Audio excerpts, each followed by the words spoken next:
Hello, family. Welcome to another episode of the Prescription for Better Living podcast. As always, I am Dr. Hernando Carter, board-certified internal medicine physician. Yes, your primary care extraordinaire. And welcome to the Prescription for Better Living podcast, where we discuss all things health and wellness in a hip and relatable way. If this podcast has blessed you, has taught you something, has helped you in some way, you know what we need you to do. We need your support. There are many ways you can support our podcast. You can hit us up on the Cash App, $PBL podcast. No donation is too large or too small. Just hit us up on the Cash App and we'll take that little change on up out you. Also, you can become a member of our Patreon family. Just $1 per month supports the podcast. You can sign up at patreon.com/Dr. Hernando Carter. Also, you can become an episode sponsor. You can just email us at contact@rxforbetterliving.org and we'll shout out your business. We'll shout out your organization. We'll promote your event, your product that aligns with our values. Whatever it is, just hit us up and we'll be glad to get in contact with you. Speaking of sponsors, shout out to my man, Cedric Cooper, Right On Time Physical Therapy. Listen, you know what I'm going to say. You got back pain, you got knee pain, you got shoulder pain. Hit up Cedric Cooper at Right On Time PT. You want and you need the customized workout plan so that you can work out the way you need to get your summer fun on, but do it in a safe and healthy way to minimize your risk of injury. Holler at my man Cedric Cooper, Right On Time Physical Therapy. They're right over there, Avenue D in Inslee, or you can hit them up rightontimept.com and tell them your boy Hernando and the Prescription for Better Living podcast sent you. Shout out to Bespoke Wellness. Bespoke Wellness has all of your concierge primary care needs, all of your weight management needs, and we can help you out with IV infusion therapy. Just look us up. You can reach us at 205-396-2820 or email us at care@bespokewellnessservices.com and we'll be glad to take care of you. Shout out to drhernandocarter.com. All things Dr. Hernando Carter. Just visit the website. You'll see merch. You'll see how to get in contact with me if you're looking for a speaker for your event, for your corporate event, for your community event. Just reach out to me there. Also, you'll find information about Bespoke Wellness at drhernandocarter.com. Hey, y'all, I'm excited. New sponsor alert. That's right. We have a new sponsor for the PBL podcast. Shout out to Strive Counseling Services, LLC.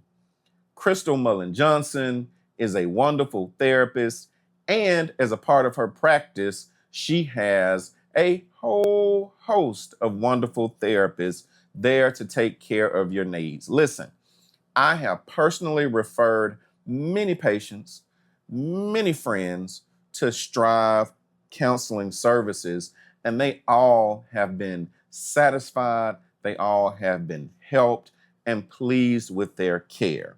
So shout out to Strive Counseling Services for being a sponsor of the PBL podcast. You can reach them on the World Wide Web at strivebhm.com.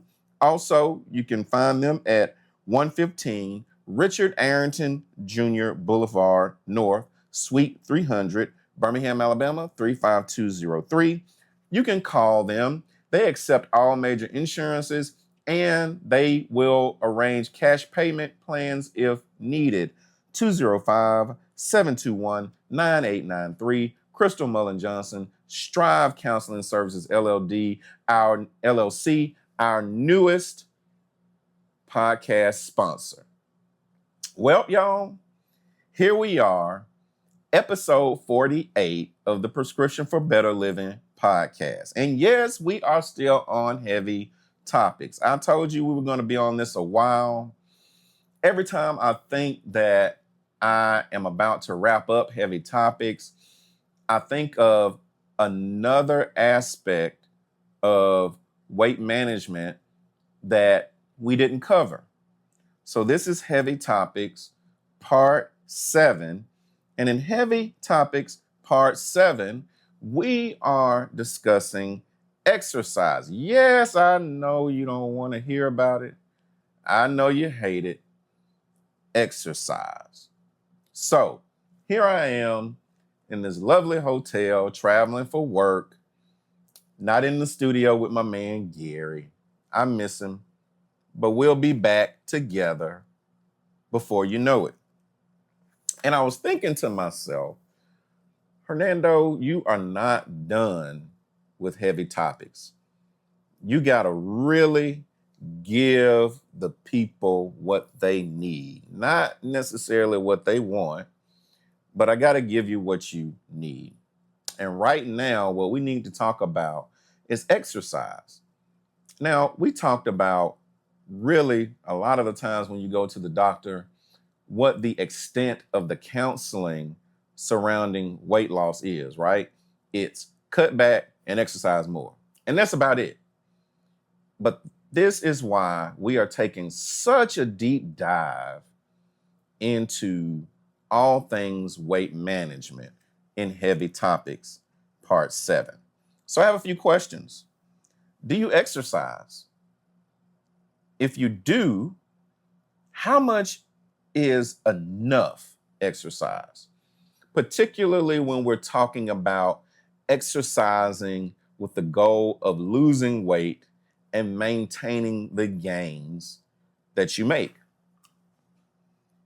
If I have an active job, isn't that enough? I mean, if I'm very active at work, if I'm walking a lot at work, moving all the time, standing on my feet all the time, isn't that enough? Or do I have to do more exercise? And I'll answer your question with a question. How's that been working out for you so far? If you've been trying to lose weight and change your lifestyle and change your food consumption, make healthier choices, but you've not incorporated extra exercise because you work a very active job, how is your progress going? Have you plateaued? Have you not lost any weight at all? Listen, I told y'all the formula to weight loss, and it's not a secret. Calories out have to be greater than calories in. You have to burn more energy than you consume. That way, you get into a caloric deficit and you lose weight. That's the formula, y'all. So, I work X number of hours per day doing a lot of walking, Hernando. Is that enough? I'm glad you asked. Because I posed the rhetorical question, then the answer must be no. What are some practical tips to increase my activity level? I'm glad you asked. We'll get into that. How much exercise do I really need? A, to lose weight, and B, to be in good cardiovascular health. We're going to talk about that. Is cardio enough? You know, cardio, running, jogging, cycling, elliptical, jumping jacks, whatever. Is that enough? Or do I need to add in some resistance training? Do I have to get 10,000 steps per day? That's the goal that everyone has put out. And where did the goal of 10,000 steps per day come from? We are going to get into all of that right now. Heavy Topics, Part 7, Episode 48. Let's go. So, when it comes to exercise, how much is enough? And that is a bit of a trick question because it's really based off of your fitness level. Okay.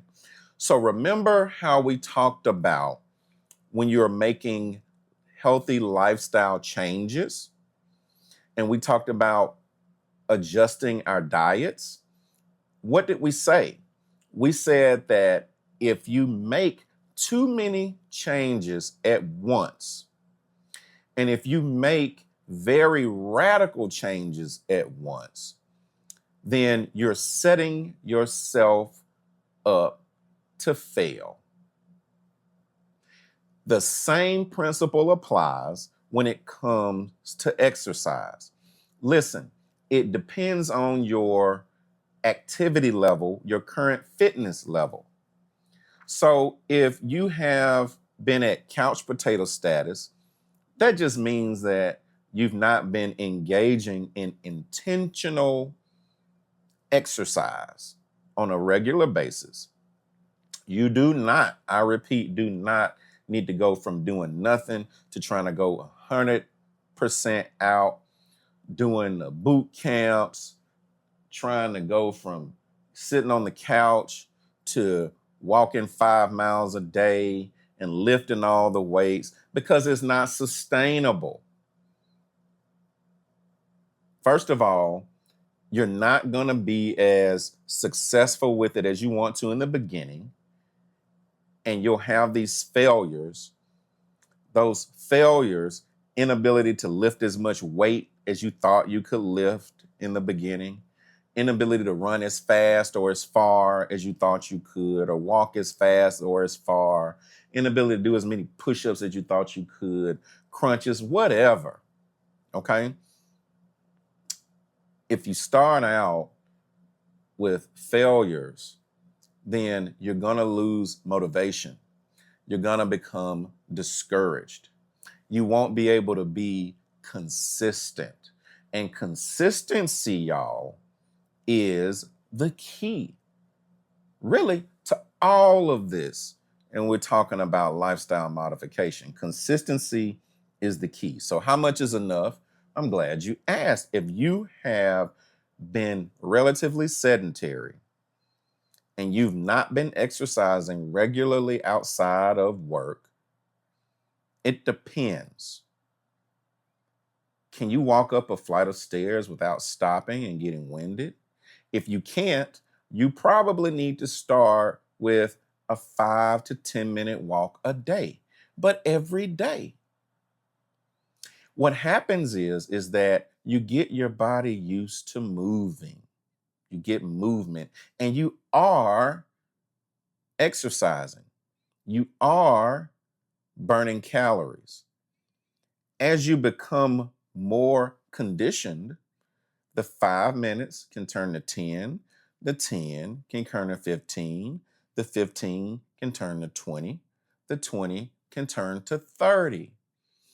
And instead of small defeats week over week, you get small victories. Okay? So, what if you are an occasional exerciser? 1 to 2 times a week. You may go to the gym, may go for a run, 20-minute run, 30-minute run. Okay. Well, that means for you, what you've been doing is not enough, right? You've been going to the gym 1 day a week, or walking or running 1 day, 2 day a week. Okay. But you plateaued. Now it's time for you to kick that up a notch. Add a third day. And then after you get conditioned, add a fourth day, then add a fifth day. But it's gradual. And I'm talking about over, increasing that over a 4 to 6 week period of time. Okay. Gradual, but consistency is the key. If you work every day in an active job, you're standing, doing a lot of walking, etc., Do you still have to exercise outside of work? I'm glad you asked. The answer is yes. Okay. Now, there are several ways you can burn calories. The way that we want to burn calories in order to lose weight is through those active calories. Now, we're burning calories all the time. You get up and walk across the room, you'll burn a calorie. You burn calories having sex. But it's about the number of calories you burn over that period of time. That's where the active calories are. Because when you exercise above and beyond what you normally do, what happens is you kick your metabolism up a notch. Your basal metabolic rate increases. So that when you are a regular exerciser, did you know even resting, we're burning calories? But someone who is a regular exerciser burns more calories even while they're resting compared to someone who's sedentary. Okay.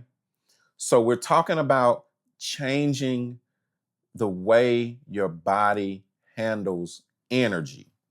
So, yes, if you work every day and you walk a lot at work, yes, you need to still exercise outside of work. Because if you didn't, you would be losing weight just by going to work, but you're not. Now, you may want to change it up. If you walk a lot at work, probably the last thing you want to do is get off work and go walk some more around a track, or get up before work or walk, or do something different. How about cycling? How about elliptical? How about some high intensity interval training? How about jump rope? Something to get you going so you don't feel the monotony of it and you don't feel bored.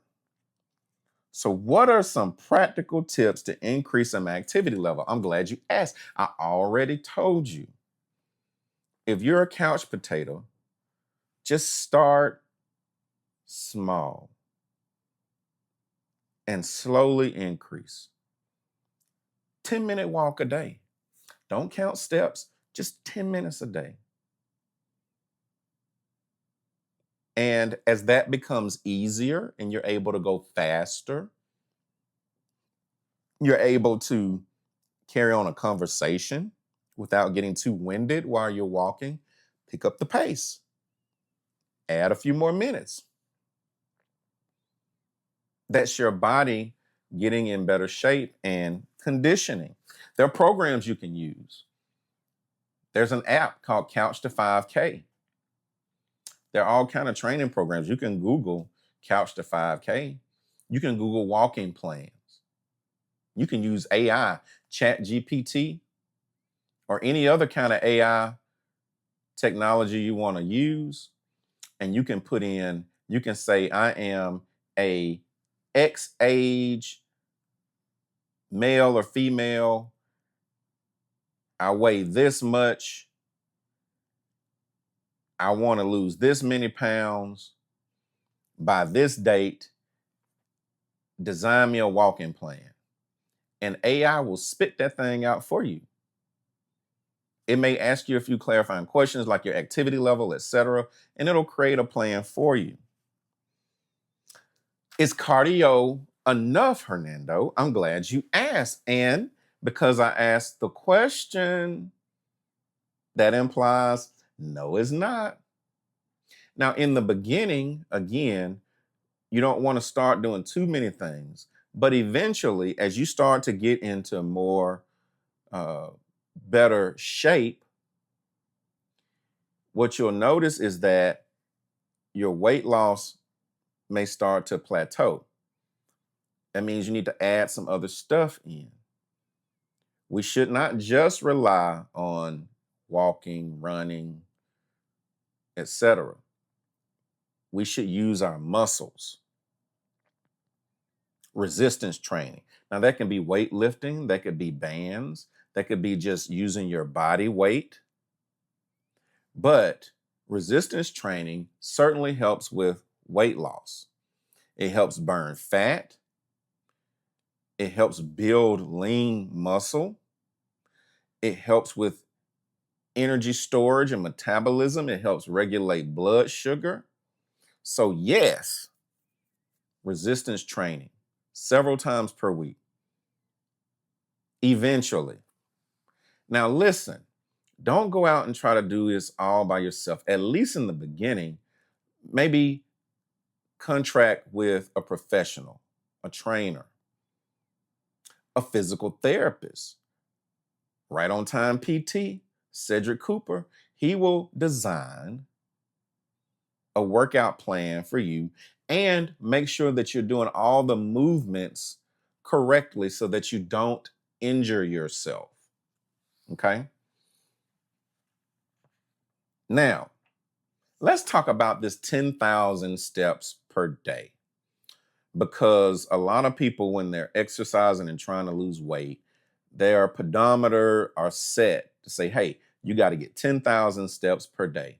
And everybody say you got to get them 10,000 steps per day so you can lose weight. And yeah, if you are intentionally walking 10,000 steps per day outside of what you do at work, you will certainly lose weight. But do you have to get 10,000 steps? Like if you just get 7, is that like a failure? Is that like a waste of your time? Absolutely not. So we have to ask ourselves, where did 10,000 steps come from? And I have to tell you, unfortunately, there wasn't much science behind it. I read an article not too long ago that talked about the origins of the 10,000 step goal. And it really started as a promotion in Asia to sell athletic gear.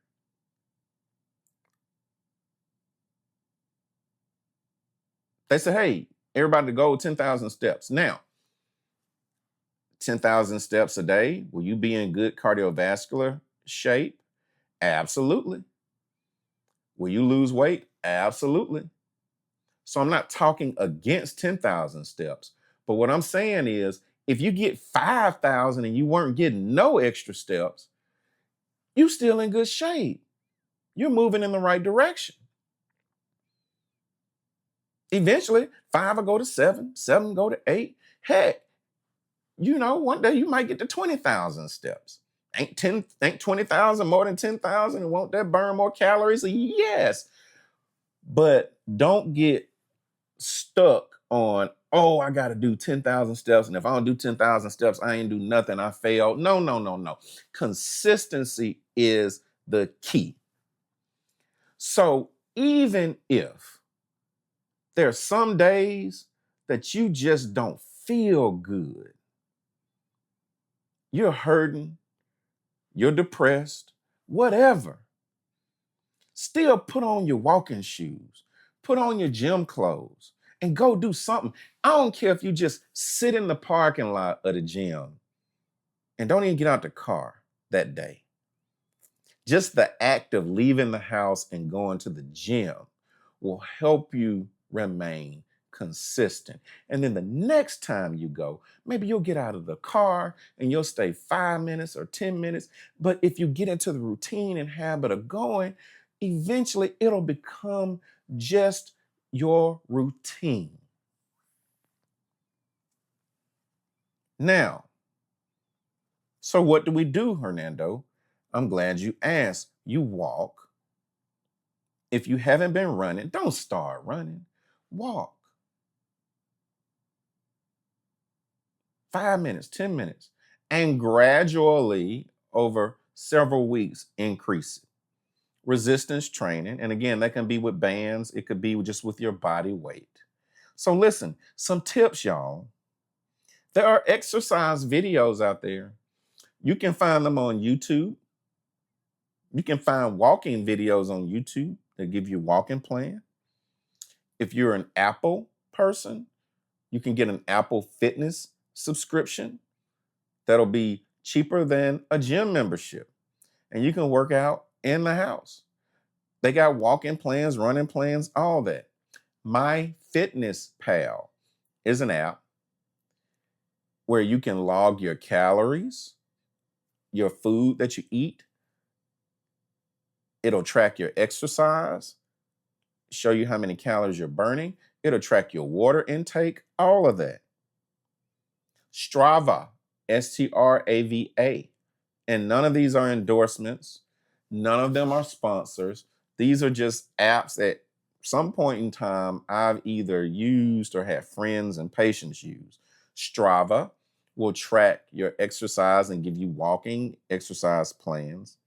Nike Run Club, free app. And they got walking running plans, couch to 5K, couch to 10K, couch to half marathon, marathon training plans. The Nike Run Club app. You can download that. Listen, also, what is vitally important to weight loss is adequate sleep. If you're not getting consistent sleep every night, somewhere in the 6 to 8 hour range, you're setting yourself up to make it harder for you to lose weight. Because if you're not getting adequate sleep, those stress hormones will be higher, and the stress hormones raise your blood sugar, raise your blood pressure, make you store fat centrally, and make it harder for you to lose weight and burn calories. Hydration. You have to hydrate. A good rule of thumb is 64 ounces of water per day, but you should consult with your physician. Some of y'all have conditions of your heart or your kidney where you need to be on a fluid restriction. So you need to talk to your personal physician, which I am not, for most of you. Some people say drink half your body weight in ounces, right? But that can be hard to do. But 64 ounces of water, that's 8-ounce glasses of water. You can do that. And what hydrating does is a few things. First of all, it cuts back on the signs and symptoms of dehydration as you start to exercise more. It cuts back on the muscle cramps and the muscle fatigue and the soreness. The muscles need water, okay? You hydrate the muscles, they perform better. It helps with weight loss and burning calories. It flushes toxins out of your body. So you certainly need to do that. And this has been another episode of the Prescription for Better Living podcast, right from my hotel room. As always, I am and shall remain Dr. Hernando Carter, board-certified internal medicine physician. Yes, your primary care extraordinaire. Dr. Carter saying, wherever you go, whatever you do, stand on the tallest mountaintop you can and scream to the top of your lungs, hallelujah, Dr. Carter is here. Until next time, Dr. Carter saying, I love you.